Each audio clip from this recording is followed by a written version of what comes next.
All right. So why don't we get started now? I want to be mindful of everyone's time, especially Mega's time, since they're only with us for the first 45 minutes. So, welcome everyone. Thank you for joining us today. Many of you are part of the TCOG CCA working group. Others of you are part of the broader group that are interested in exploring CCA here in Tompkins County. Today we've arranged a webinar, a session where you can meet two of the administrators that are administering community choice aggregation programs in New York State. So joining us first today is going to be Katie Vestio from MEGA, and then later on we'll be going to Joule Community Power, and I'll show that in the agenda shortly. But first I just wanted to go through some quick Zoom housekeeping rules. This is something that is exactly the same as last time. So we are recording this webinar. It's going to be available up on our website, southerntiercec.org/webinars. Our previous webinar is up there also, the CCA basics. So please feel free to go and peruse that at your leisure, and please share it with anyone else that you think would be interested in it. Today, like last time, we're going to be using the question and answer to type your questions. So you can feel free to type your questions at any time, but we're going to be answering questions at the end of the presentation. So, don't feel like you have to hold them for the end. You can type them in, but they won't be answered right away. Chat, on the other hand, isn't going to be used so much for Q&A. It's going to be used more for logistical and other communications. So if for some reason you can't hear a presenter, you can't hear me, feel free to jump in and put that into chat. But if you have a question specific to the presentation, please put it in the question and answer. So as I said before, we're going to start off from 4 until 4:45 with Katie. She's a client relationship manager with MEGA. And then we're going to jump to Glenn Weinberg, who's the director for Joule Community Power. So, without too much further ado, I'll stop my screen share and I'll let Katie take over. Great, thank you, Terry. And thank you for having us. Get my screen shared with you all and then kind of roadmap my presentation here. Takes a minute. Okay, hopefully everyone can see that. So thank you for having me. As Terry introduced me, I'm Katie Vestio. I work as a part of MEGA's CCA team. Also on the webinar with us is Annabelle Joules, and she's going to participate in the discussion Q&A after this brief presentation. Just to kind of roadmap, oh, you know what? It's advancing my slides automatically. I'm not sure how to stop that, Terry, but I'll just fight with it a little. So just to roadmap for you my remarks, I've just got about 15 to 20 minutes of a presentation here, which should answer most of the questions that Terry forwarded to us from your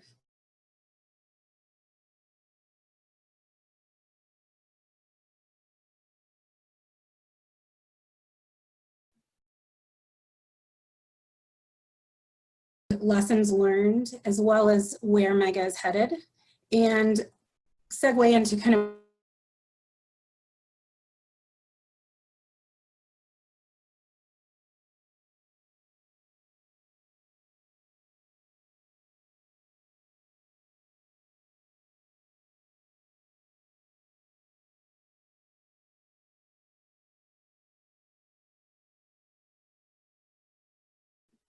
So it looks like we're having some technical difficulties.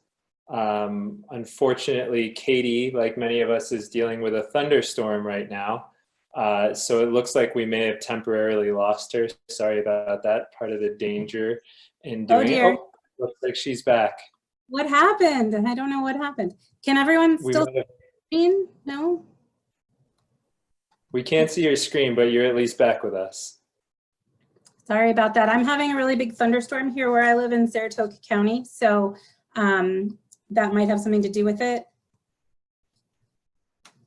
But anyway, I'm not sure what you last heard, but I'm just going to go through some brief remarks, some prepared slides. Should take less than 20 minutes, and we should have ample time for question and answer at the end. But many of your questions may be answered by the presentation.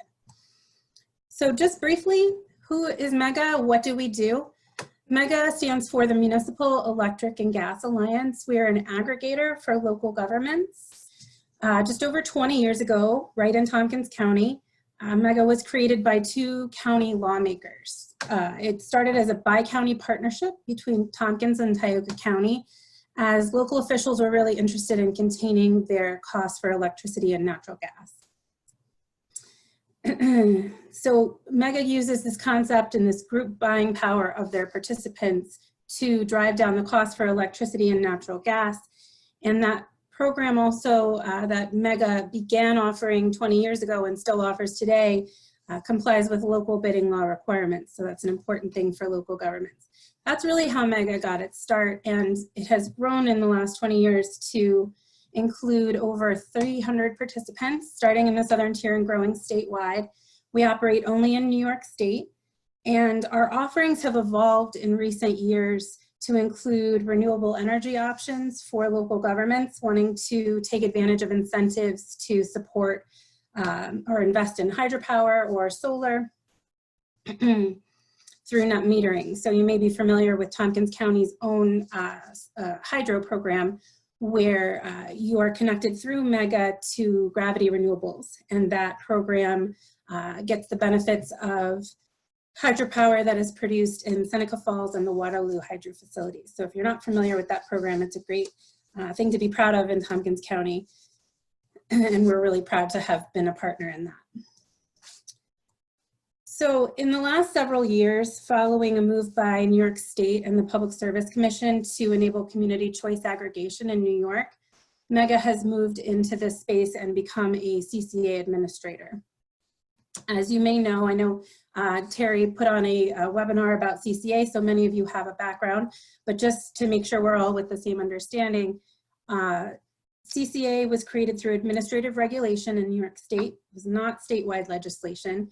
So it's a regulatory matter, and it's part of the governor's REV initiative, or Reforming the Energy Vision, REV. And that is the governor's plan for modernizing New York's energy system. A key part of REV is offering more choice to consumers, and that's where CCA comes in. Since CCA was beginning to be discussed in New York State over 5 years ago, MEGA has been a formative player helping regulators kind of shape the parameters for this program. And I've got some dates up here when those orders came through. Our first experience in CCA, we launched the first CCA program outside of the initial pilot that was done in Westchester County. The program that we initiated in the Southern Tier in Central New York started last July. It encompasses 21 communities, roughly 35,000 households, and 6 of those 21 communities chose 100% renewable electricity as their default offering. I'll just give you a graphic in case you haven't been on our website, or you're interested in kind of seeing these types of things where how it all spans these 2 load zones. The red outline are the ISO load zones, the wholesale power zones in New York, and the black dots are the communities that participate in this aggregation. Not pictured is one community we have that is in the National Grid territory, and that is the town of Nelson. And they are also a 100% renewable community. Okay, let's see. So what have we learned? We've been doing this for a year. Feels like longer, doesn't it, Anna? A year after this program has begun in the Southern Tier, we're halfway through the 24-month term in the Southern Tier. What have we experienced? Well, when you're first to do anything, you kind of get the benefit of coming up against all the lessons learned, right? And you can get a lot of experience just from a short amount of time in doing something like CCA. So in the Southern Tier, so I'll go back 1 slide so you can see, this is a pretty wide span of the state, right? But these communities are very spread out. And one thing we found in the Southern Tier was that press and community engagement in these disparate communities is a challenge, right? There's a lot of multiple press outlets, a lot of different areas. So we're, like I said, it's Southern Tier, but it's also Central New York, and all the way as far east as Delhi. So that was geographically, that posed a lot of challenges looking back that were due to those roadblocks with press and community engagement. Also, I would say the experience we had in the Southern Tier was interesting in that there was varying degrees of interest in pursuing CCA in order to support renewable electricity. We had some communities that were very interested in doing that and very committed to seeing that be their default offering, and others that it was a much harder sell and who ultimately decided that they didn't want to make that choice. We had a lot of communities that didn't go renewable, and I think that's a challenge because community choice aggregation is an enormous, powerful tool towards achieving support for renewable electricity and for supporting it in your community. And when that wasn't one of the features that communities chose, it was I'd say it's easier to, how do I want to put this? If a community chose this program in order to support renewables, they had a big reason why, right? So if you didn't opt for a renewable product, you kind of didn't get that benefit out of it. And I think a lot of communities that are looking in our current aggregation, I'll talk about in a minute, really were in it for the renewables. And that's, I would encourage communities, I've heard that many of the communities on this call are interested in CCA for that reason, and that's very encouraging to me. Let's see, I would just talk about, there's some ongoing predatory ESCO practices throughout New York State. The Southern Tier particularly, we had some very interesting situations with communities as they were starting their CCA program. Those communities having upticks in predatory ESCO practices. I think we've even seen that recently during the pandemic. There's been an uptick, at least in my neighborhood. So that's a challenge as well. It confuses a lot of the public into what is CCA and what are these other ESCOs and kind of what's going on out there. It causes a lot of confusion and mistrust in the public. And I would mention that, I probably should have said this first, but there were significant programmatic delays we experienced in implementing our Southern Tier CCA due to unforeseen regulatory delays. I mentioned that MEGA was involved in helping the state kind of put together its framework for CCA, and right before this program was due to launch, the state had to put the brakes on community choice aggregation until they could solve for data security measures. So really key component, making sure that utility data is secure, and it just took a long time for the state to solve for that. And so it was a necessary thing to do, a necessary step, but those type of delays really can hinder programs like this because so much focuses on education and outreach. And the time that elapsed between the initial education and outreach in the Southern Tier and the final implementation of the program really didn't serve us well, because a lot of knowledge is lost in that interim period. There were also contributing factors on the national and a global scale. I'm sure I don't need to bring this up, but I'll say it because it was a really significant thing that happened during the course of the CCA program that we're operating. Last July, beginning last July 2019 and up until this past March, we experienced significant declines in natural gas prices. Electricity prices are tied to those prices. So when utility electric rates, the variable rate that you pay when you buy through the utility, when that falls because commodity prices are plummeting, the fixed rate for the CCA seems comparatively less attractive, and I would acknowledge that. I'd also be remiss if I didn't mention COVID-19. What we saw, phenomenon in energy markets that we saw starting this spring was what's known as demand destruction. So we know factories shut down, people weren't going into the office, huge dip in demand for electricity, and that had subsequent effects on market conditions. Current conditions are continuing to be exacerbated by these kinds of post-COVID phenomenon, and what we're seeing in the forward pricing for electricity is that due to this economic volatility, forward prices are going to be affected. And suppliers are kind of aware of the potential volatility, I'll just say, and unpredictable nature of the future economy. Okay, so what's next? What's next for MEGA? What's next for CCA? MEGA's in the process of putting together an aggregation in the capital region. There are 13 communities that are going to be participating and about 90,000 households. I'm really pleased to say that there's a strong preference for 100% renewable energy being the default offering in all of these communities.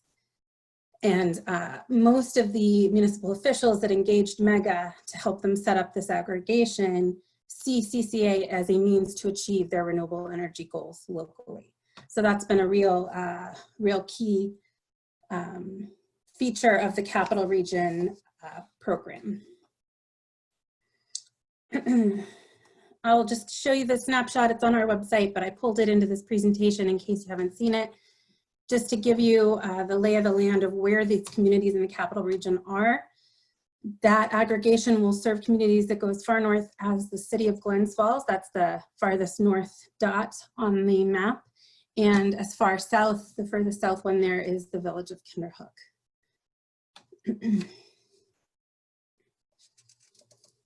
Okay, so let's talk about some roadblocks. And I'd say, you know, that was a term you guys used in the questions you sent us. There's a lot of different things to traverse as you set up a program such as CCA, and as you help so many different types of communities with different neighborhoods, different populations, different priorities, as you help these communities set up a program like CCA. So one of the things that we've found, get my slides correct here, is that, you know, we're working alongside a lot of different communities, a lot of different individuals who have some, I would say, deep misconceptions about how renewable electricity may work in New York. That can often be a roadblock because we're dealing with folks that really have a passion for connecting their community with renewable electricity, but we often have to kind of clear up information about what is feasible and what is what we're able to achieve through CCA. And I don't think I've met anyone on this call before. I've spoken to Terry, but you know, we're going to just tell it to you like we see it. And in pure honesty, you know, some communities think that they're going to have the space to build a solar farm big enough to support all of their electricity needs. This isn't feasible, okay? Anna's can help answer those types of questions in the Q&A. But sometimes, you know, we work up against that desire and that end goal for a lot of advocates, or, you know, even just interested residents or even elected officials. So we really have to kind of set that expectation up front. Another roadblock we come across sometimes in community choice aggregation is the cost of renewable electricity. So for a CCA to supply 100% renewable electricity, the ESCO, that is the supplier, must acquire RECs, okay? Therefore, the cost of electricity plus RECs is more than a traditional grid mix of electricity. It's just how the math works. And, you know, there may be something that changes this in the future, but that's the reality we're dealing with in New York State. And some communities want to believe that the price for renewables will be less than the price for a traditional grid mix of electricity. And that's simply not the case. Okay, so there are roadblocks, there are always bumps in the road, nothing that we haven't, you know, climbed over before. So what's next for CCA in New York? What's coming? What's ahead? If I look into my crystal ball. Well, stepping aside from reality, MEGA would love to see and has a vision for a CCA program that could be served by renewable assets in the local area, not within the community necessarily, in the local area. And in order to have that happen, we're really talking about integrating community choice aggregation with CDG, or community distributed generation. Most people are familiar with community solar. So integrating those two programs could help local demand be served by this local supply. But that's not a reality in New York State right now. Regulatory changes would have to happen in order for those two programs to be integrated. And right now there's no regulatory framework for that. We've had indications that the state is working on that, But how it falls now is that CCA in New York is an opt-out program. That's how it was created. And community solar is an opt-in, so one at a time. And until these two programs are fully integrated, they cannot be offered as kind of one offering. I'm sure there'll be questions about that in the Q&A, but I'll leave that there. What exists now in New York State are two separate programs. And I'd be remiss if I didn't mention, you know, there's lots of models for CCA. If you're just getting started understanding community choice aggregation and you Google it, you can find a lot of information online. And a lot of information from other states really isn't applicable in New York. Our model is completely different. So like I mentioned, New York State's CCA laws are done by administrative regulation, whereas in other states, they're written completely differently. The model in New York is very different than the model in California, also different from Illinois and Massachusetts. In California, CCAs involve the creation of a legal entity that actually takes title to the power. And that is not what happens in New York State. Municipal officials enact local laws that allow them to, that kind of create the mechanism for them to enroll residents in this program. All right, so it's just a different model, and I think it's important when you're looking at different examples of community choice aggregation programs and how they work. It's important to keep that in mind because we're really following a program that is structured a very specific way in New York State. Okay, so what's the plan in New York? What are we doing, right? I have a lot of people ask me that all the time. Does the state have a plan? And, you know, if you've never heard of RAV, or Reforming the Energy Vision, this is sort of the statewide overarching policy towards renewing our energy systems and modernizing them. State lawmakers have also made renewable electricity a priority through the Climate Leadership and Community Protection Act. So if you're like me and you watch the State of the State address every year, you'll hear the government set lofty goals for renewable energy, achieving higher percentages of renewable energy. The CLCPA actually mandated that the state meets those goals. So that was definitely a game changer in terms of really setting forward a statewide policy, not with not just goals to achieve, but mandates to achieve them.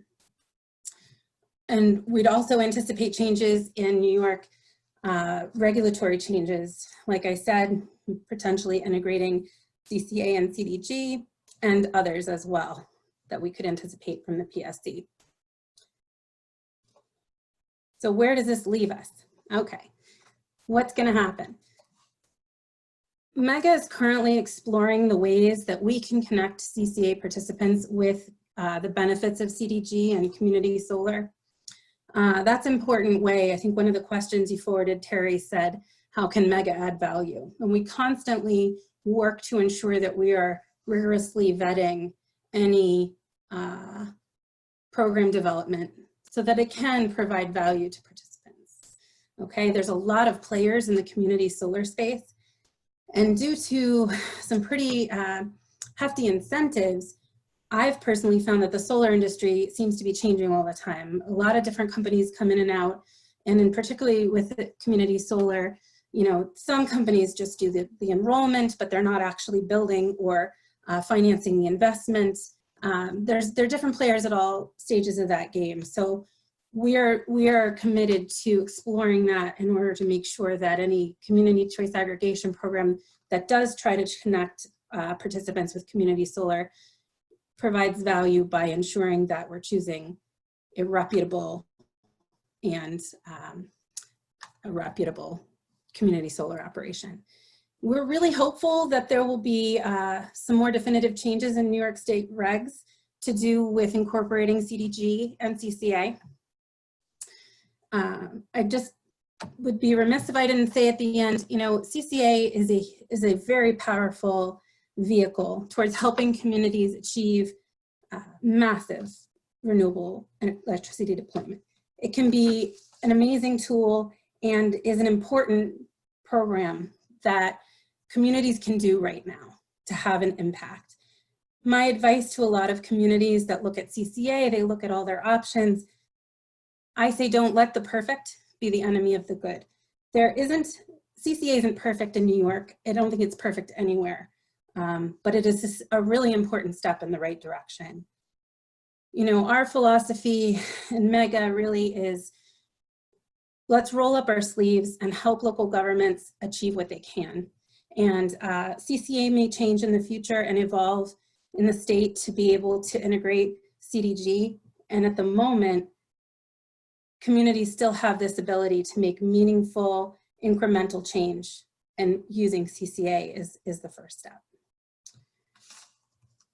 So on the line with me is Anna Bailligeau. I know Terry's going to unmute her so we can answer some of your questions. Hopefully a lot of what I've talked about today has answered questions you had coming into this presentation. I would just introduce us all. You'll see Anna in a moment, but not on the line with us today is Nicole Correa. So if you ever email us or call this number, you might get any of the three of us. And we're always happy to help answer your questions. Education and outreach is an important cornerstone of our CCA program offering. What we do as CCA administrators that kind of sets us apart is really commit ourselves and our staff to doing that education and outreach ourselves. So having these community conversations, opening up these community conversations is really important. So thank you. How are we on time? I don't know if Terry or Theodora are unmuting themselves to answer or to moderate. Oh, they're there. Sorry. Yeah, so thank you for that, Katie. You're welcome. We have about 15 minutes for questions and answers. We have a couple of questions in the Q&A that we're going to read out. I'm going to have Theodora read them out and you can answer them. But if anyone has any other questions, please submit them in the question and answer. If you feel like you have a question that's a little bit too complicated, you don't feel like typing it out, we can unmute you. You can ask it that way. So let us know that as well. So Theodora, why don't you ask the questions that are in the Q&A? All right. So our first question here is specifically what changes in New York State regulations are needed to help incorporate CDG into a CCA? What is the status of those changes? All right, that's a great question. So I mentioned back in one of my slides, CCA is an opt-out program. And what that means is, we mail letters to the participants that are eligible, the supplier does, and if they do nothing, they will be enrolled. But if they want to opt out, they have to call or email and take action. CCA is the opposite. Or I'm sorry, CDG is the opposite. So right now, if you want to explore community solar, you have to call a provider and opt into the program they're offering. Okay, so there's no mechanism for us to make community solar part of the opt-out offering because it requires a positive action on the part of the participant, whereas CCA does not. CCA can be achieved by an action of the elected official on behalf of all eligible residents, as long as they meet certain criteria. And it seems like Irene's next question is sort of related to that.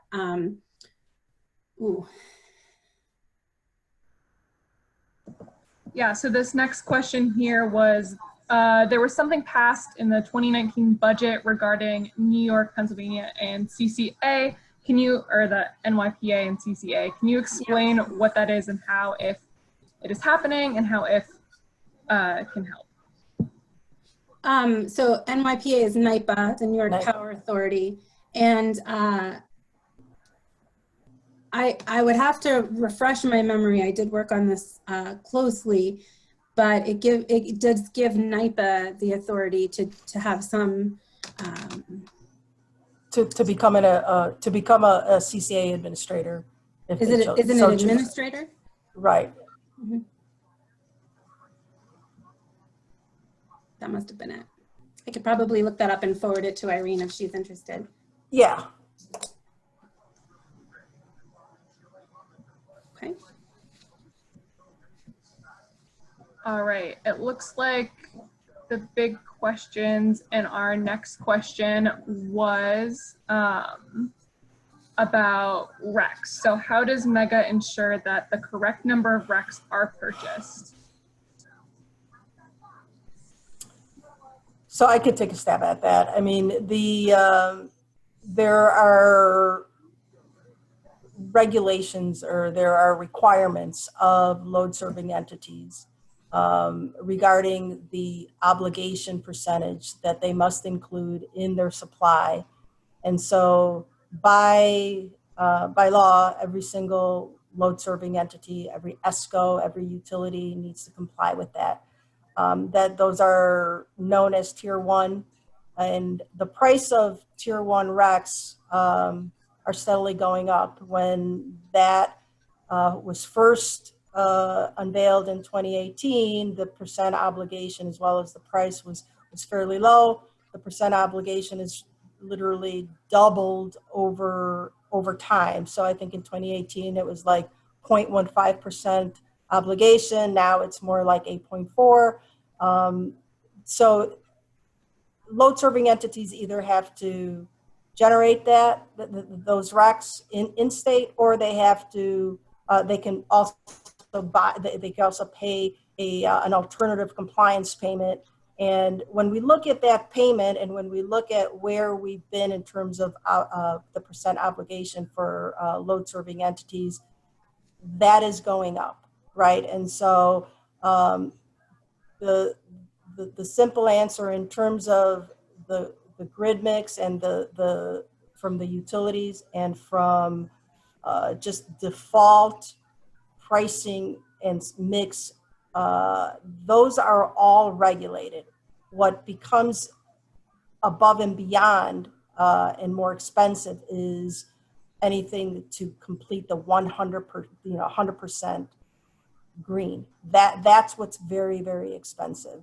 Right now, what we see for those RECs are in the neighborhood of $6 to $8 a megawatt hour. So it's pretty expensive. That's a lot. So you see 6 to 8 cents more than you would typically see, or tenths of a cent that you would see in your supply price. So it's pretty simple to understand what get to 100%, get to anything above what the traditional grid mix is. I mean, we have requirements in our RFP that make sure that we have all of that documentation.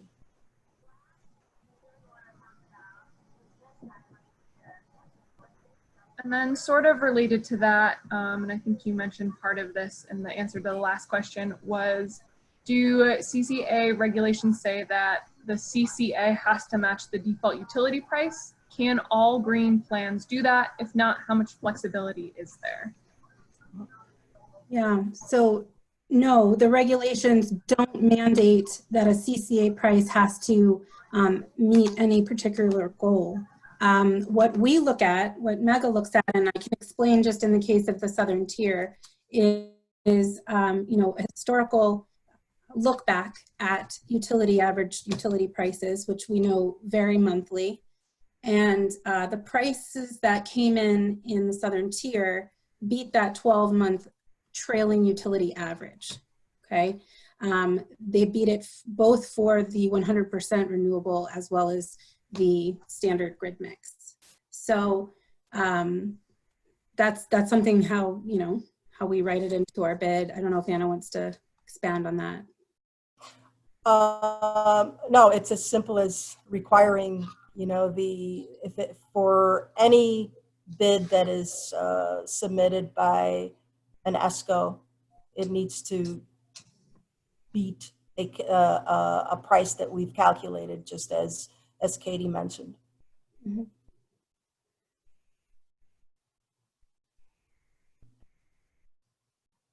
All right, so the next two questions I'm going to sort of lump together. We have, after the energy supplier is chosen and a contract signed, what further involvement does MEGA have with the municipality? And what ongoing responsibility and level of effort is required by the municipality?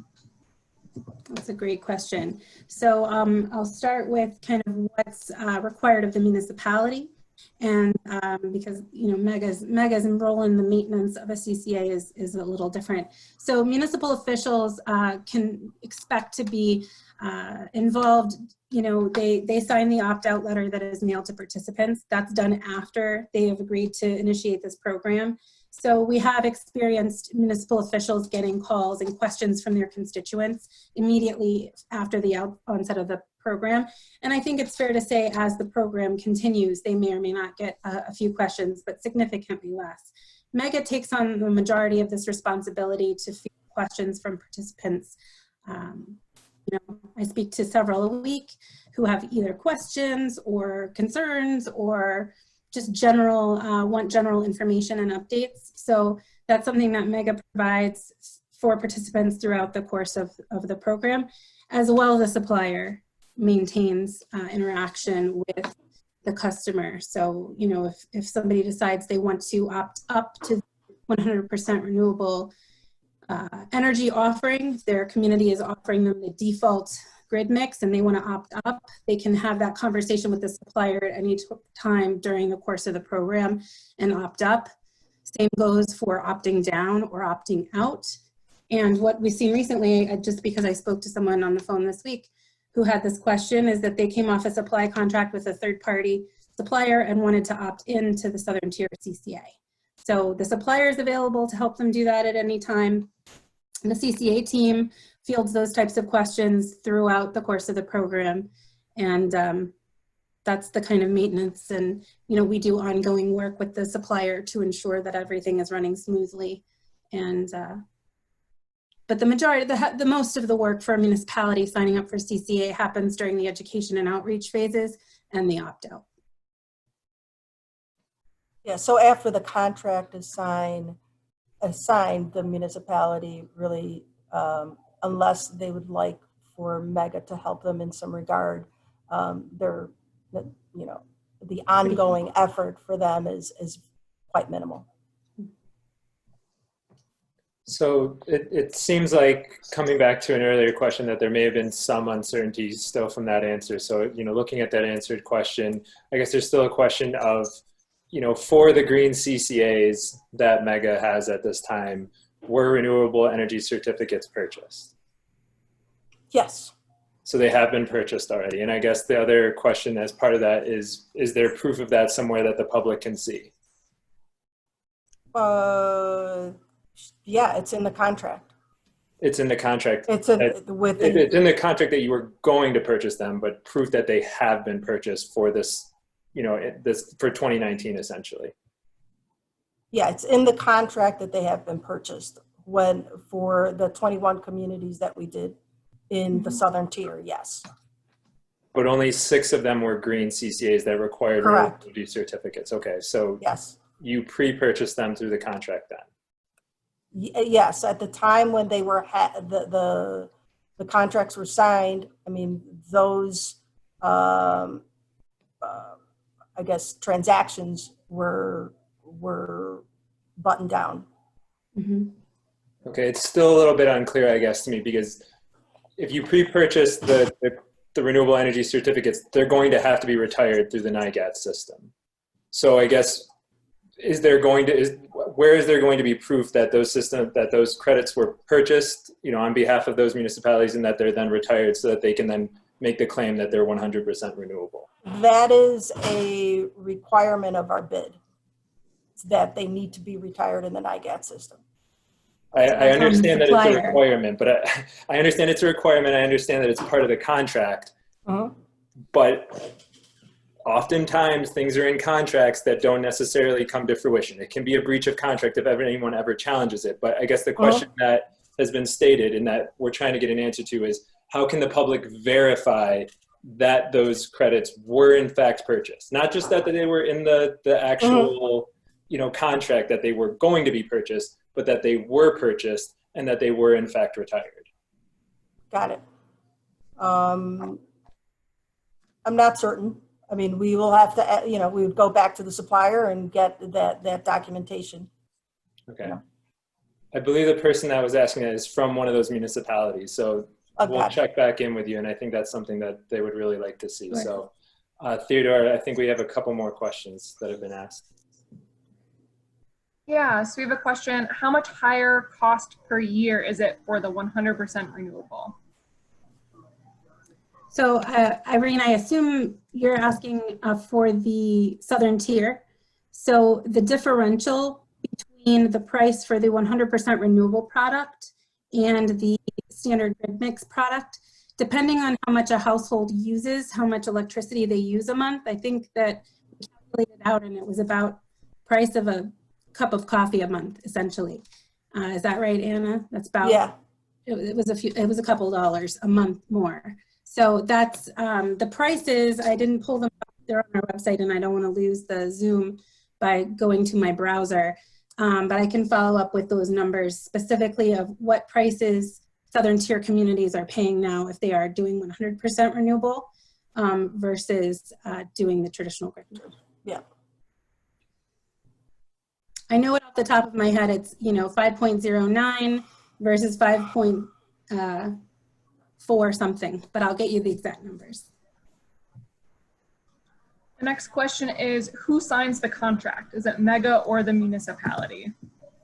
The municipality is the signatory. In our administration agreement with the municipality, we have power of attorney to sign the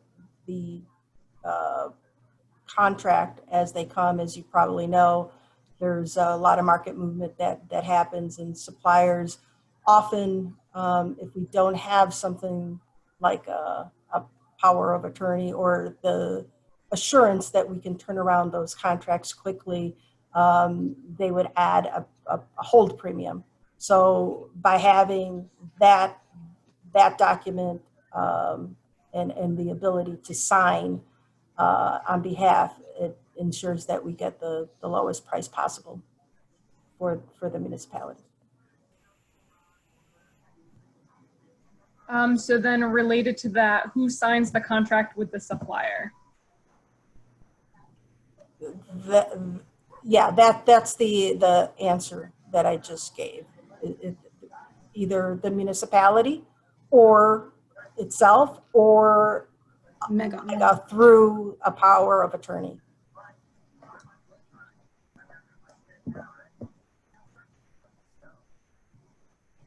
All right, it seems like some of these other questions that we have here were related to some of the other ones that I think have been answered.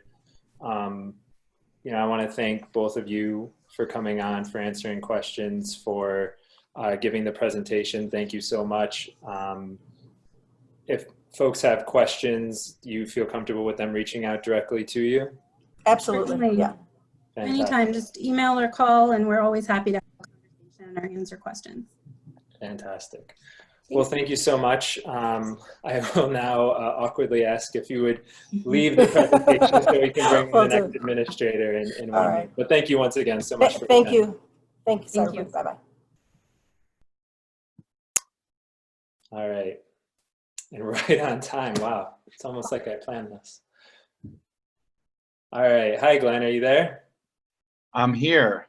Your timing is excellent. We just lost, or not lost, we just had the other administrator step out, and you're good to go. So, once again, for those of you that might have jumped in late, I'll give a quick share screen here. We're basically meeting the administrators. We met Meg already. Now we're going to be talking with Joule Community Power. Use the Q&A for any questions that you might have during the webinar. We're recording this. It can be found on southerntiercec.org/webinars. Any logistical questions, other communications, use the chat. And now we have Glenn joining us from Joule Community Power from now until about 5:30. So Glenn, without too much further ado, I will turn it over to you. Great. And Kerry, would you like me to share my screen for my slides? Is that Well, the easiest? I will make you a co-host now that you are here. So you should be able to do share screen and all that stuff. Okay, great. So let me get up my PowerPoint here. Share screen. Let's see if that works. Are you able to see that? Yes, we can. All right, great. Nope, that's the end of it. Oh, okay. Okay, so are you seeing the full screen now? Just to make sure that I'm... Yes, we are. Okay, great. Thanks. So thank you, Terry, and thanks to all of you that are here. I can't see you, but I imagine there are others. Some of you who I've probably met, and others who I haven't. So hello to everyone. I'm Glenn Weinberg. I run the community energy unit of Joule Assets, Joule Community Power. And I'll be talking a little bit more about us in just a moment. I just want to say again, you know, I know that you guys, at least some of you on this call, were probably part of the group that started exploring CCA several years ago. And I know at that time we had several conversations with you, so it's really good to see that you're picking this sort of back up and focusing on it once again, and really glad to see it and happy to join you today and kind of share what we've been up to. A lot has changed, of course. And in that spirit, I know you've just had a presentation, and I know that you've also had a recent webinar with this group really discussing the sort of what is CCA. So I won't really get into too much of that today. I'll try to keep focused on sort of our approach and our progress as administrators, and how we kind of look at CCA and look at the kind of related opportunities. We really generally think of CCA as a pretty broad and flexible tool, and not as a sort of straight line programmatic policy, but rather as an authority, a broad authority, which at its core is really about realizing, honoring consumer interests and realizing community goals. So I want to start by placing that kind of that model in context a little bit. We're obviously in the midst of a global crisis, and I'm not in this case talking about COVID-19, but the climate crisis. And of course, here in New York State, we've now codified it through legislation, starting with sort of goals and state planning, and now codified through legislation, some pretty aggressive goals to address that crisis. And what that means is that the way that New York has chosen to go about that kind of new legislative and now policy framework is really to drive autonomy down the food chain to the local level. We're very accustomed in the electricity industry to think of systems and markets from top down as centralized resources and centralized stakeholders and decision makers. And really what's happening now, especially in New York, but in other states and certainly some countries in Europe as well, is we're really starting to see a movement towards the localization of decision making around energy choices and also just the scale of energy infrastructure as well. So that 2019 climate law, the CLCPA, which I'm sure many of you on this call are quite familiar with, but just as a reset, some of the goals stated in that law: 70% renewable electricity by 2030, 100% carbon free, so there's a distinction there, but 100% carbon free by 2040. And there's technology specific mandates in there as well. We want to get to 6 gigawatts of distributed solar in a very short order here by 2025. We're about 1/3 of the way there. Much of that is just residential rooftop. And that market is not likely to grow nearly as fast in the next 5 years as it has in the previous 5. So really what that remaining 4 gigawatts of solar will likely look like is predominantly what are called community solar farms, which I know, again, you guys are very familiar with. We'll talk a little bit more about later.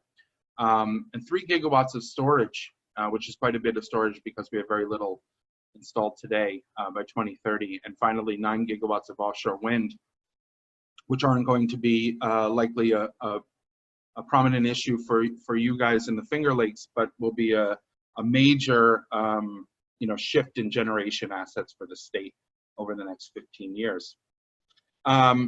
So especially now thinking about those 4 gigawatts of distributed solar and those 3 gigawatts of storage, and as well as other authorities and programs that have been established by the New York Public Service Commission to reach these goals.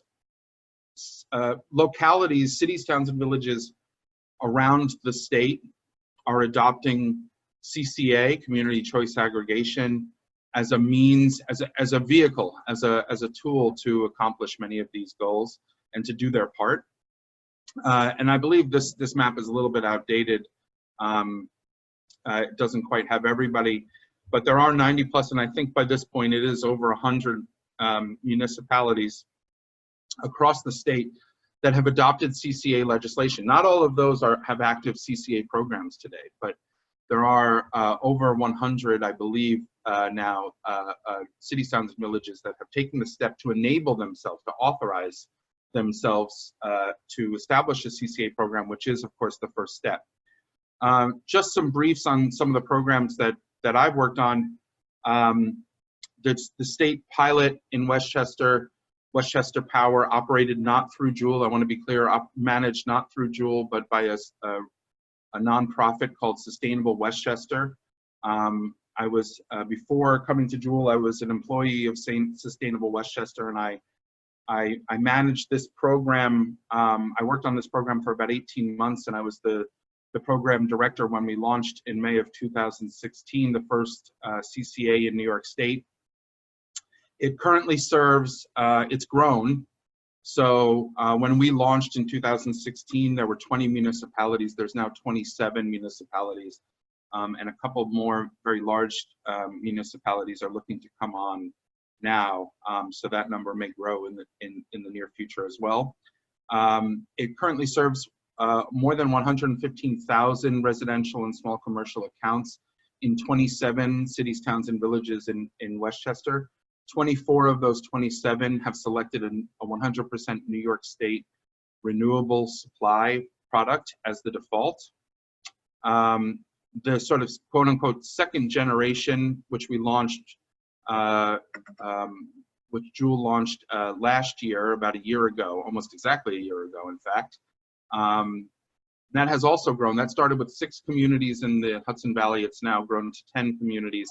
And they are all 10 are a 100% in-state renewable default. So CCA is a growing movement amongst localities in New York State to, of course, identify the default source of electricity, but more so to identify a renewable source of electricity, and to define a new default product for residences and small businesses.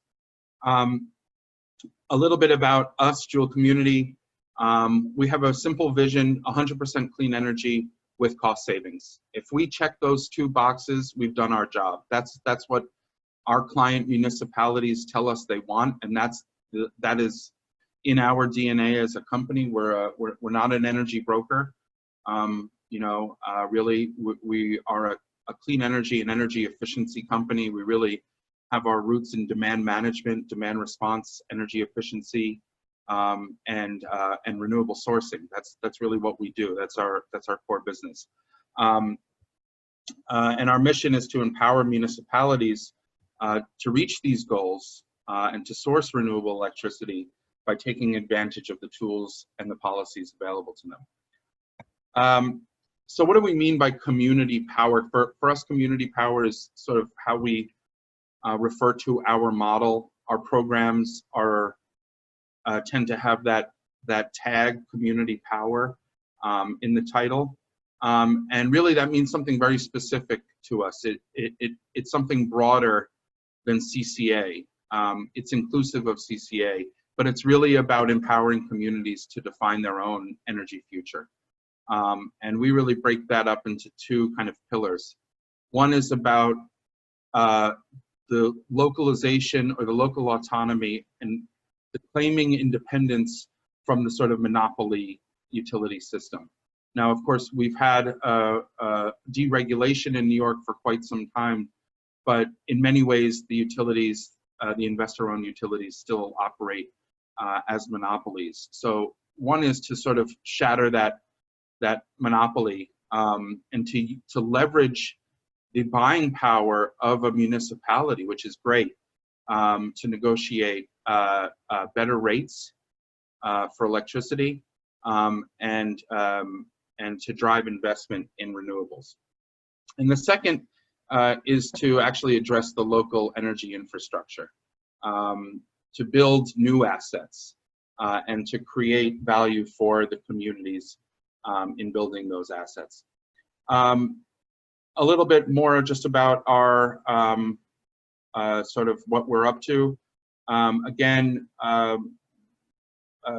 Joule principals, myself and our CEO, Mike Gordon, really together we launched Westchester Power, a program that saved customers more than $15 million in its first 2 years.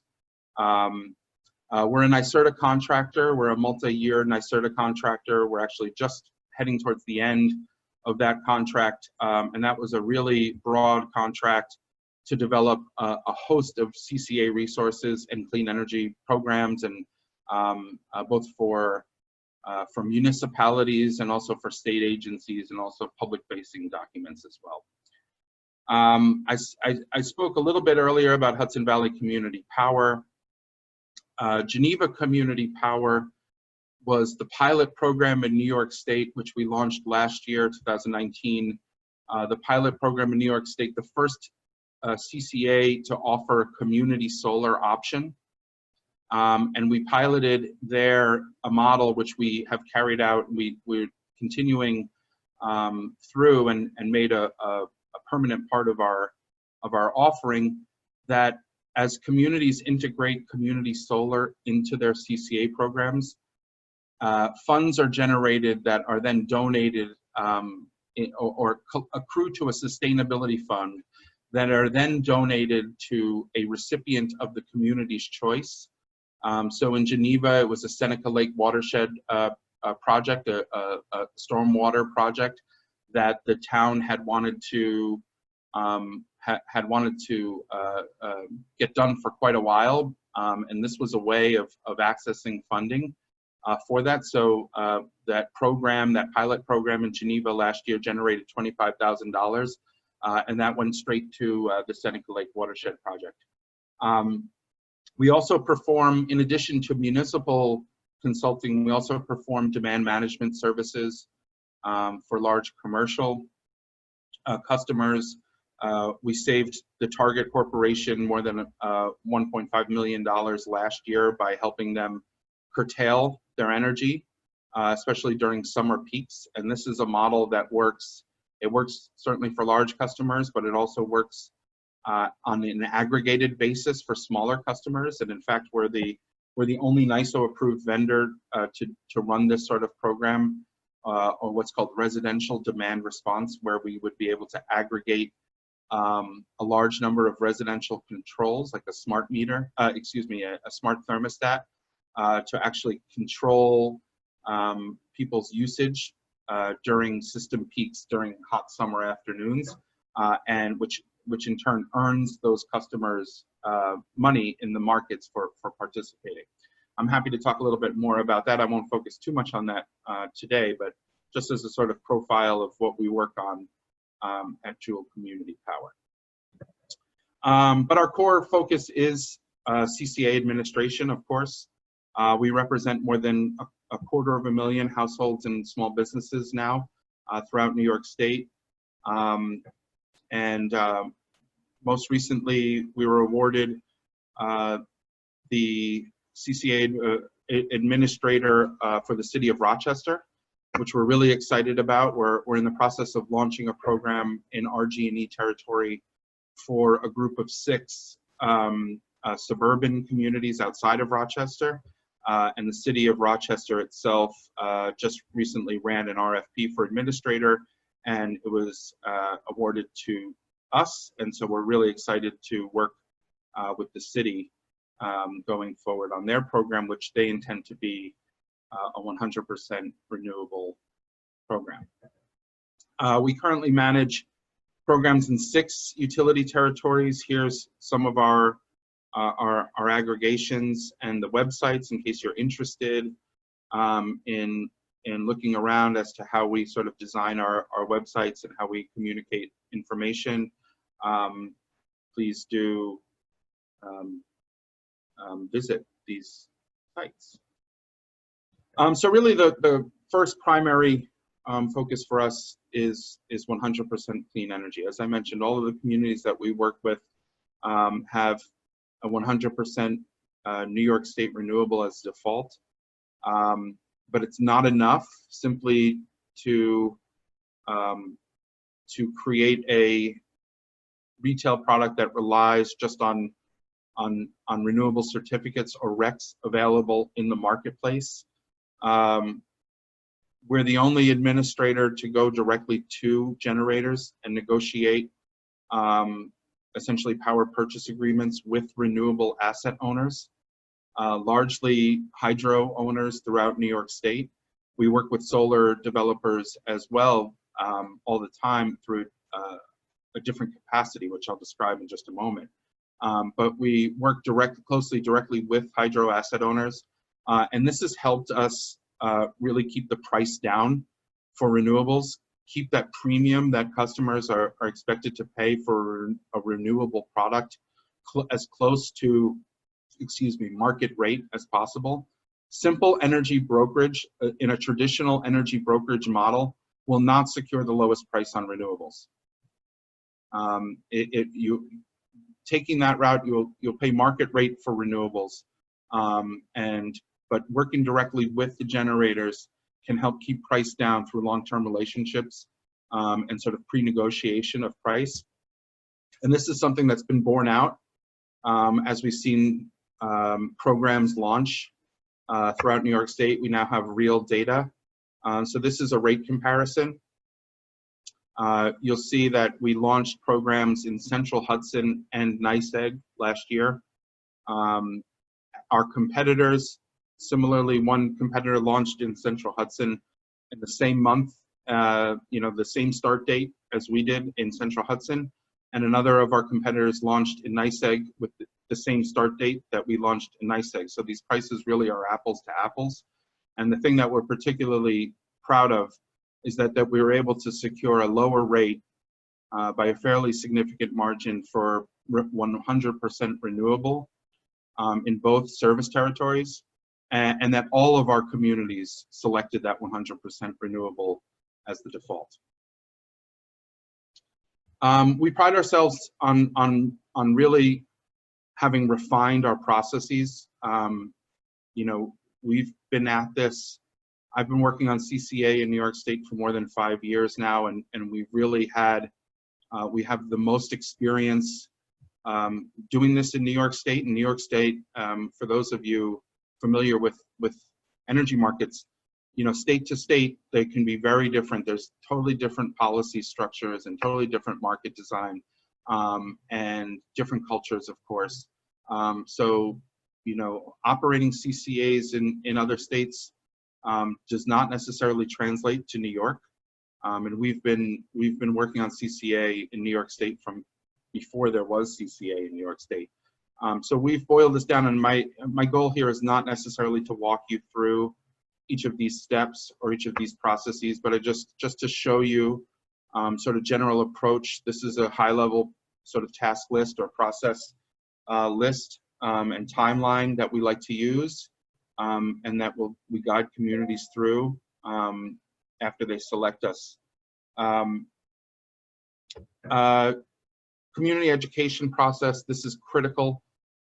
Community outreach, community education is the lifeblood of any successful CCA. CCA projects CCA programs that rely simply on beating the utility price month over month, you know, they're vulnerable in the sense that there's not real community buy-in, and they are exposed to the volatility of the market. However, when communities really engage in the program and they understand the benefits and they understand the additional opportunities beyond you know, simple energy procurement, then you have programs that can stand the test of time. And so we've really refined our processes, both in terms of initial community education and ongoing outreach, to really simple and concrete steps. We know exactly what works and when to do it, and we work with communities to lay that process out really very early on, so they know exactly what they can expect from us and what's going to be expected of them, and you know, so that there are no surprises and that the process flows smoothly from step to step. Just to look briefly at some of our outreach materials, we like to keep sort of clean, you know, images. We don't like to crowd too much. On the left, you can see an example of a promotional flyer for public information sessions. On the right, you can see a flyer that we've used for one of our community solar programs in the city of Beacon down here in the Hudson Valley. And data processes as well. We've developed over the course really of several years a very robust database and customer management platform. And we're now capable of taking data through EDI, which I know probably for some of you doesn't mean much. It's the electronic interchange, it's the secure electronic transfer system that utilities use to communicate and transfer data to suppliers, to ESCOs. And we're able now to take that data directly and through that same system, EDI. And why that's important is because it means that we are not dependent on the ESCOs for visibility of data into our program. And we're able to you know, migrate data or preserve data such that if suppliers change from contract to contract, or even if there are models in the future that do not require ESCO, an ESCO to be in the CCA mix at all. In other words, if we're able to work, and this is something that's really part of the long-term vision of CCA, if we're able to work more directly with renewable power plants and with the assets directly in such a way that the ESCO is no longer needed, this gives us the capability to manage this program entirely in-house without the dependence on an outside, on a third party. And finally, we focus on local energy resources. And this is really, we mean this in two different ways. We mean projects and new assets, new infrastructural assets themselves. And we also mean energy resources, meaning sources of value, sources of durable value, job creation, and durable economic value, as well as system value, including resilience and reliability for the long term. So we offer several demand reduction services. As I mentioned earlier, what we call dynamic residential demand response, which is typically an aggregated program that works through, again, a control system that installed at the customer's home. So typically a smart thermostat, but it could also be a battery or some other controllable device. what's called capacity tag management, and I won't get into too much into the mechanics of that, but that's the product that we perform for more than 600 Target stores currently. And then really in development are gas efficiency programs. We have not yet done a gas CCA. There are some communities that have asked us about that. We have not yet, there hasn't yet been a gas CCA in New York State at all, but it's something, it tends to be a very controversial, as I imagine it is for some of you, a very controversial component of the program because it is seen as antithetical to the core mission of the program, which is 100% clean energy. That cheaper fossil fuels is not typically, something that is aligned with that vision. Though, we work with communities that really are thinking about the bottom line energy costs, especially now, given the employment situation throughout the state. They're looking for any way to leverage CCA to reduce costs for customers. But for us, to offer a gas CCA, we'd have to couple that. What we're telling communities is that we really need to couple it with a gas efficiency program, a way to reduce consumption, to move to electrification, and to move to a sort of a more efficient gas profile at the residential level, in order to honor the broader vision of the program. And as I mentioned, since 2019, about the last 18 months, we've really worked, our primary focus has been the integration of community renewables into our programs.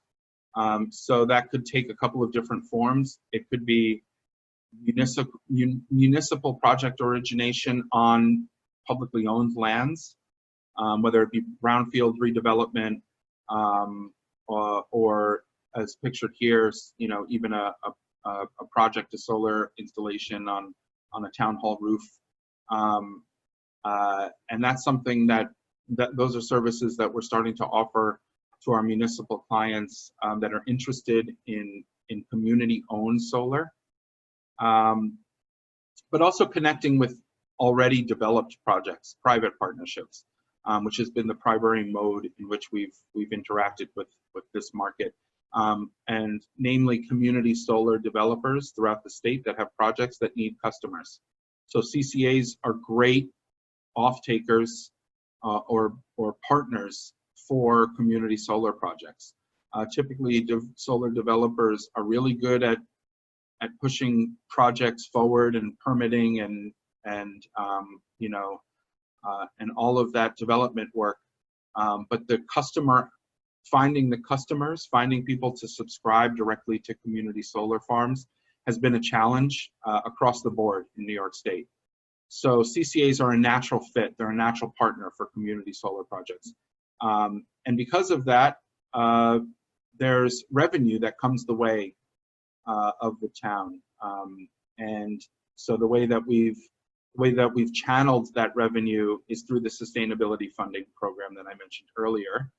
And this is just a look at some of the results that we've seen so far in our campaigns, our community solar campaigns. I mentioned the $25,000 raised in Geneva. We're currently in the middle of similar programs in Beacon, Clarkstown, Phillipstown, Marbletown, New Paltz, and just starting up in a couple of other communities in the Hudson Valley. So these are sort of, these are as of today numbers, but there's been considerable sign up, over 1,000 customers have signed up for community solar through our CCA programs in the last year and a half or so, and we continue to offer that and to create and to populate or to capitalize these sustainability funds. And what I find really cool about the sustainability funds is that they're so diverse. You know, we went into this with Geneva. We figured, all right, well, you know, maybe they won't have many ideas for what they want to do with it. Maybe we should kind of, you know, we should try to come up with some suggestions for them. And we sat down at this great meeting in Geneva, where I think about 30 or 35 folks from the community showed up. And they had nothing but ideas. And now, of course, looking back, it seems obvious that there are always projects that are on the tips of the community's tongue. And we had this cool democratic process, and in the end, the lake project won out. And given that, we've had that similar kind of open dialogue in all of our communities. And the really cool thing is that they keep coming up with very different recipients for their sustainability fund. In Beacon, they're going to give it to the school district for an energy management program and a new curriculum, a sustainability curriculum. In Phillipstown, Cold Spring, they're running a refrigerant management program. They've raised almost $10,000 for that. In Marbletown, they're going to create a bike path. You know, so each time this comes up in a new community, they come up with a very different answer. And that's really cool.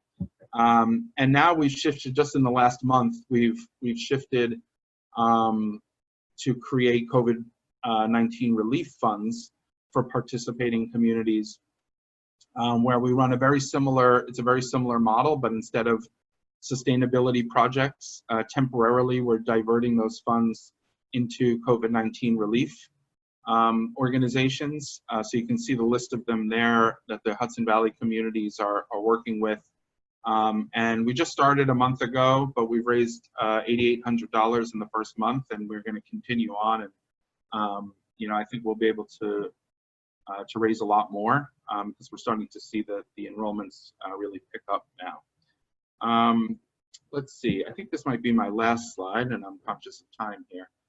Just another example of a kind of DER or local energy resource initiative that we're working with one of our communities on is the town of Southampton.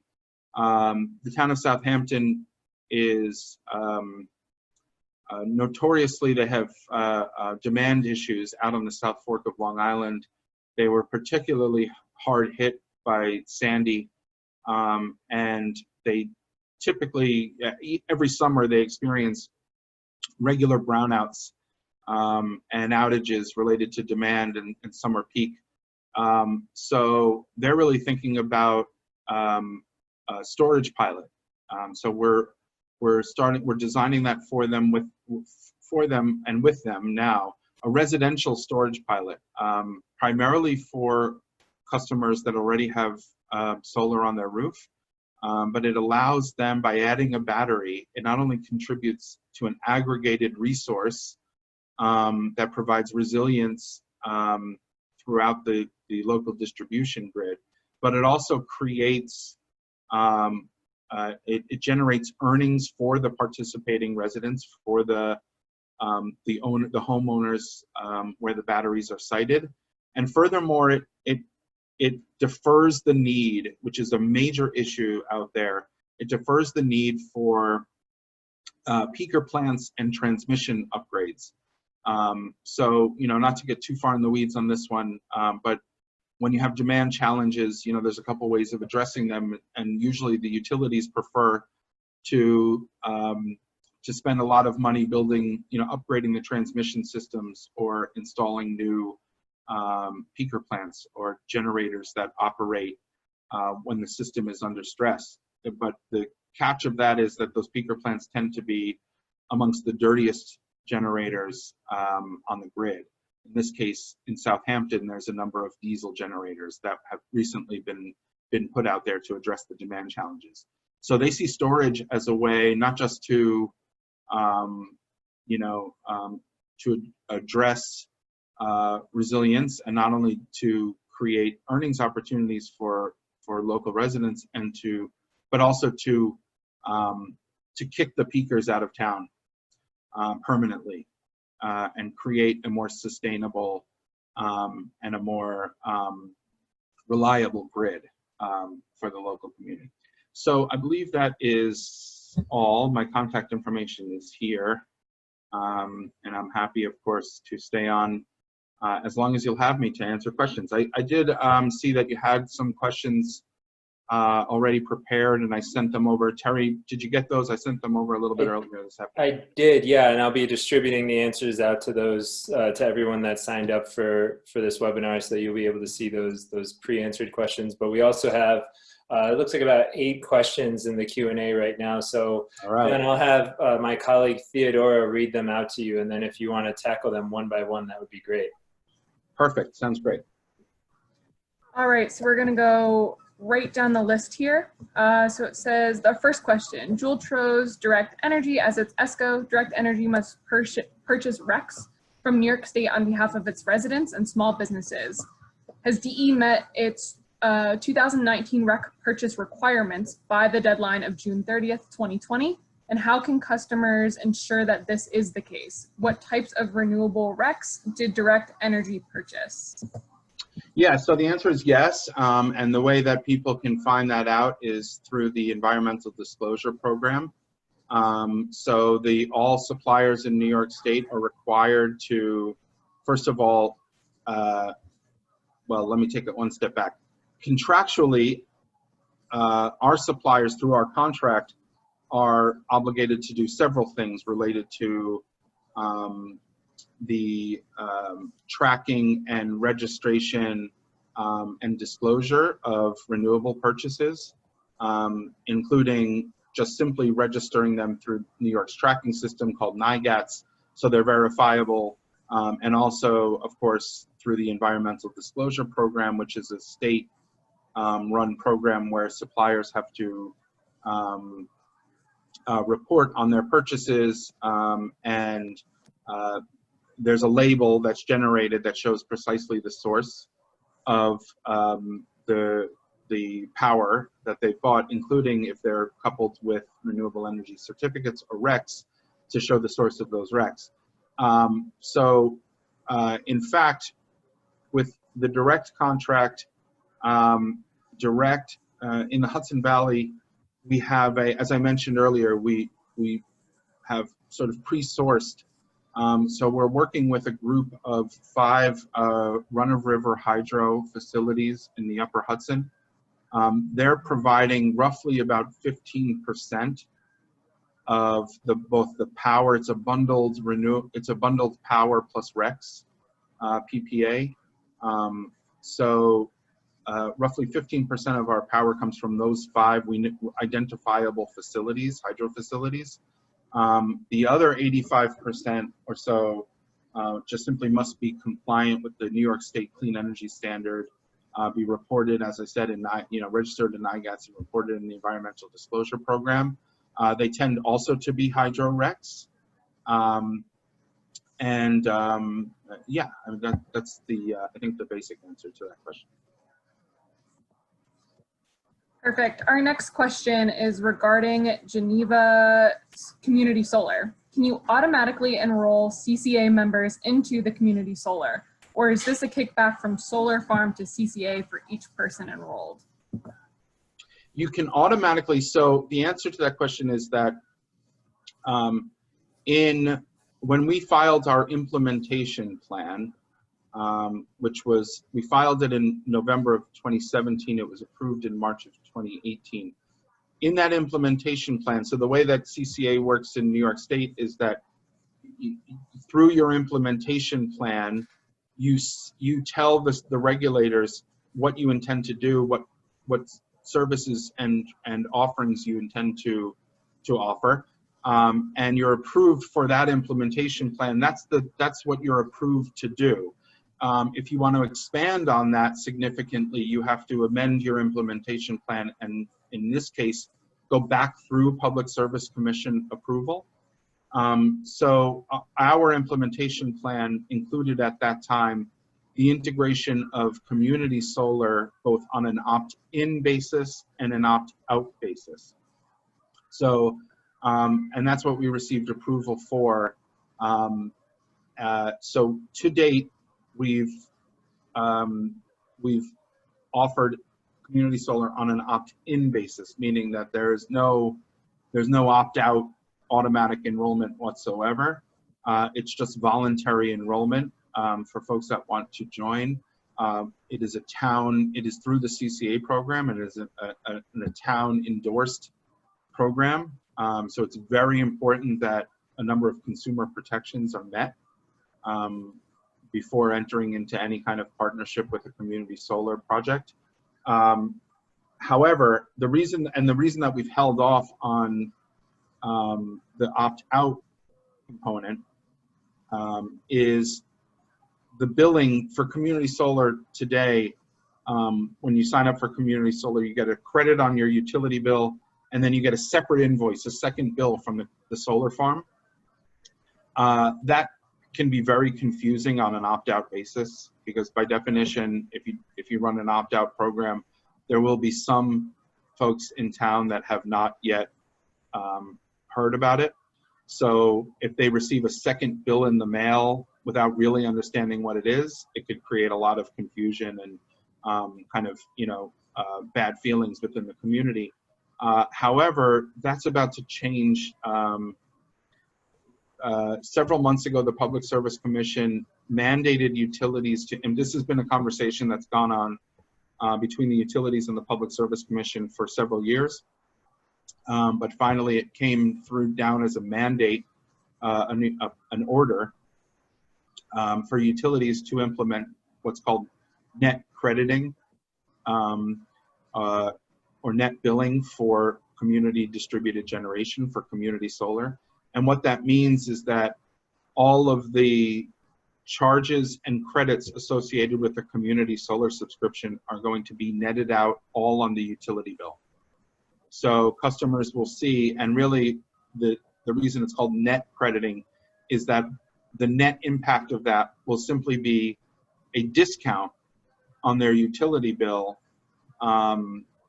which is equal to the discount that they are offered by the community solar farm. So typically the way it will work is that the solar farm will offer the customer a 10% discount on the value of essentially the value of the power generated in their name by the solar farm.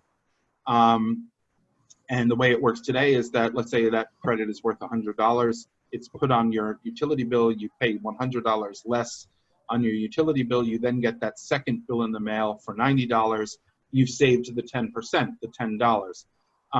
Going forward, when net crediting is implemented by each of the utilities, you'll simply see that $10 discount on your bill, and you'll just pay that one bill and be done with it. So because that simplicity and that consolidation is coming, first in National Grid in September, and in the other investor-owned utilities, including NYSEG, next year, March. That's kind of the trigger for us to then go ahead and offer opt-out community solar. So we've got a plan now into DPS staff for our pilot opt-out community solar program in National Grid, which we intend to launch this fall.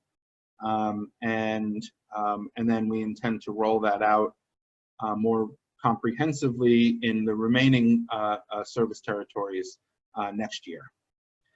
So there is no automatic enrollment, and the way that, I think the other part of that question was, how are the funds generated? And the answer is yes, it's through payments made by the developer to us for bringing them customers, of which we share a transparent portion with the communities through the Sustainability Fund.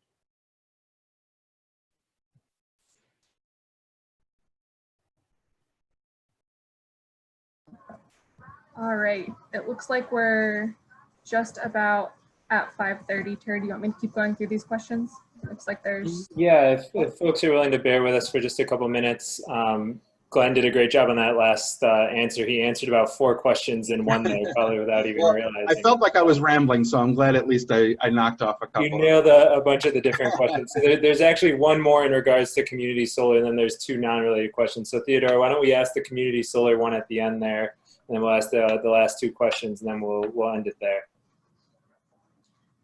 Yeah, so with community solar, this person's asking, presumably there are more residents in the town than have joined the CCA.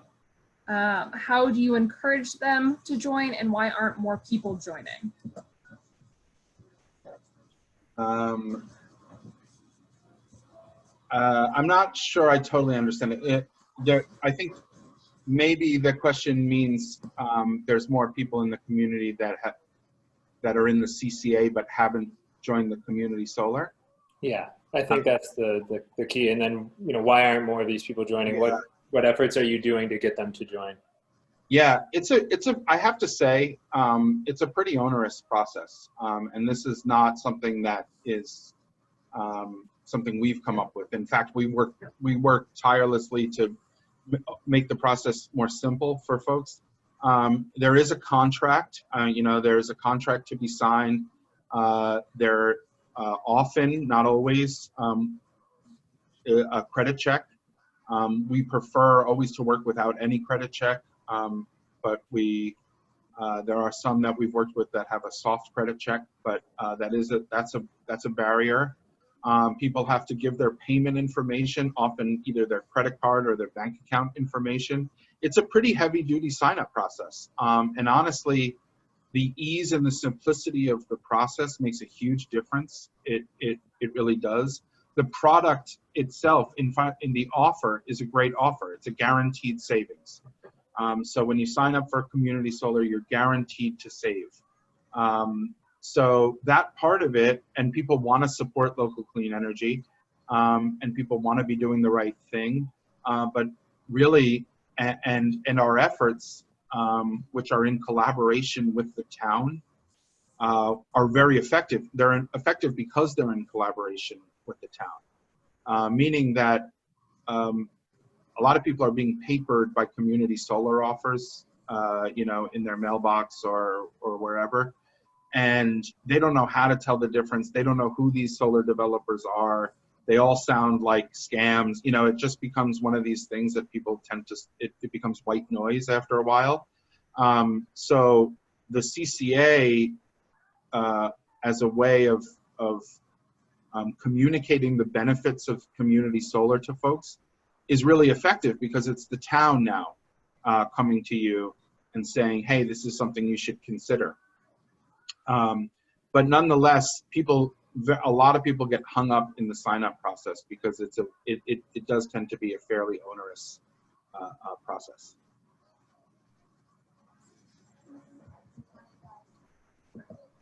All right. So someone was also asking, there was something passed in the 2019 budget regarding NIPA and CCA.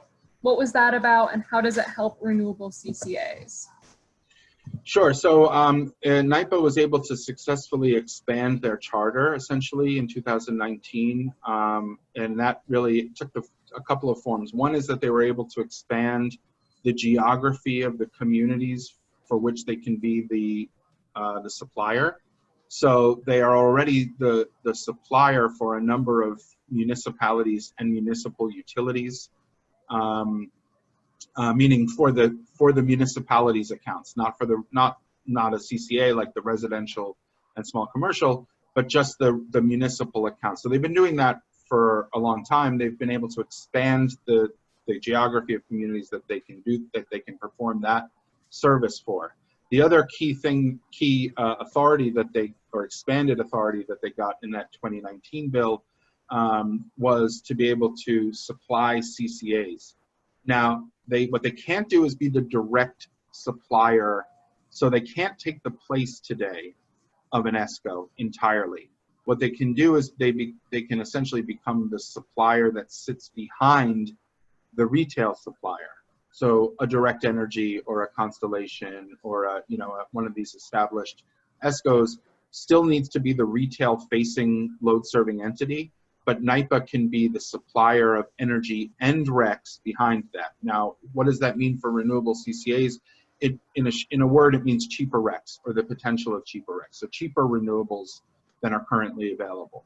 But NYPA, and I just spoke to them, we were in constant conversation with them. I just spoke with them a few days ago. They're still not yet really in a position to play that way with CCAs, but it's something certainly they continue to look at.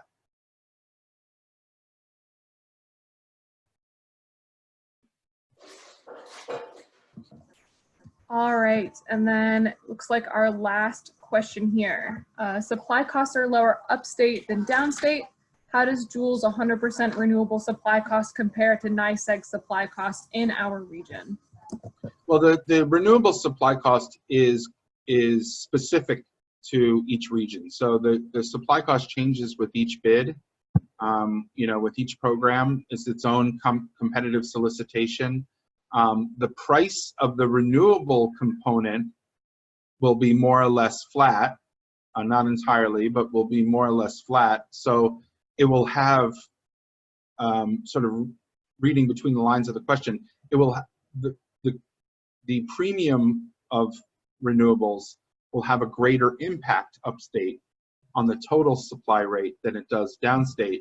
But the price, the total price of the power inclusive of the renewable components is specific to each region and where the bid is located. Now, I will say again, to highlight a point I made earlier, if you just take the approach as a CCA to go out to bid and ask the suppliers to find RECs for you, you're paying sort of retail prices for those RECs. If you go out and shop, it's kind of like the Costco effect or some similar buying club.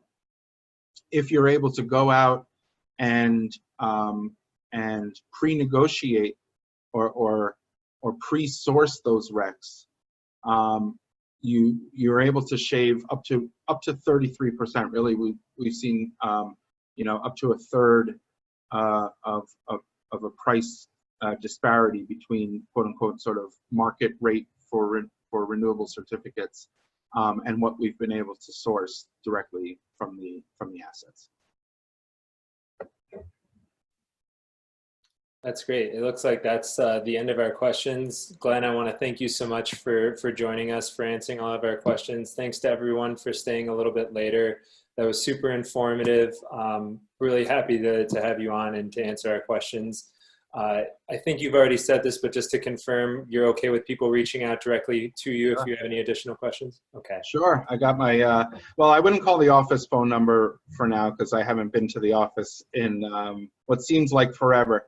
But that top number you can reach me at, and of course my email address is there as well. Fantastic. The last thing that I would just want to mention, we'll be sending up a follow-up email to all of the attendees. There's going to be a debrief session to talk about everything that we talked about today that was covered by MEGA and Joule. It's going to be on July 14th at 1:30 p.m. I'll be sending a Zoom link in that follow-up email. So once again, thanks to everyone for joining today. Thank you to Glenn. Thank you to MEGA earlier to joining. And I hope you have a fantastic rest of your evening and rest of your week. Thank you so much. Thank you. Thanks, Terry. Thanks, everyone. Take care.